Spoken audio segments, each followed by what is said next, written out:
દાહોદ જિલ્લાના ધાનપુર તાલુકાના પીપોદરા ગામે મનરેગા યોજનામાં લાખો રૂપિયાની ઉચાપતનો મામલો સામે આવ્યો છે। સરપંચ અને સ્થાનિક અધિકારીઓની મિલીભગતથી કાગળ પર સામૂહિક સિંચાઈ કૂવાઓ બતાવીને જ કામ જમીન પર અસ્તિત્વમાં જ નથી, તેના માટે લાખો રૂપિયા મંજૂરી ખર્ચ પેટે ઉપાડી લેવામાં આવ્યા છે। અને જ્યારે સ્થાનિકોએ જિલ્લા અને તાલુકા વિકાસ અધિકારીને લેખિત ફરિયાદ કરી હોવા છતાં તંત્ર દ્વારા કોઈ પણ નક્કર કાર્યવાહી કરવામાં આવી નથી।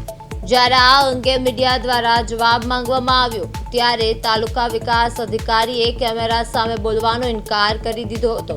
હવે આ ઘટનાએ ફરી એકવાર ગરીબ મજૂરોના હકના પૈસાના ભ્રષ્ટાચારને ઉજાગર કર્યો છે અને જેના કારણે હવે સમગ્ર મામલાની તટસ્થ તપાસ અને જવાબદારો સામે કડક પગલાં ભરવાની માંગ ઉઠી છે।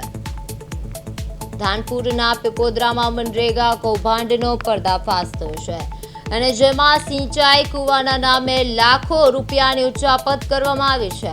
ત્યારબાદ અસ્તિત્વ વગર કામોમાં નાણાંની હેરફેર પણ થતી રહી છે। ત્યારબાદ સરપંચ અને તલાટી સહિતની મિલીભગત છે એમ કહેવાઈ રહ્યું છે। ડીડીઓ અને ટીડીઓને લેખિત ફરિયાદ પણ કરવામાં આવી હતી।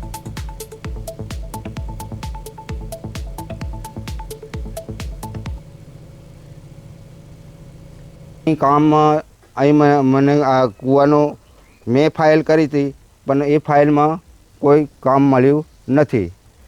તો બીજા ભાઈ લાભ કરી ગયા પણ ઓન પેપર છે, મારા કા સર્વે નંબરમાં કૂવો છે નથી।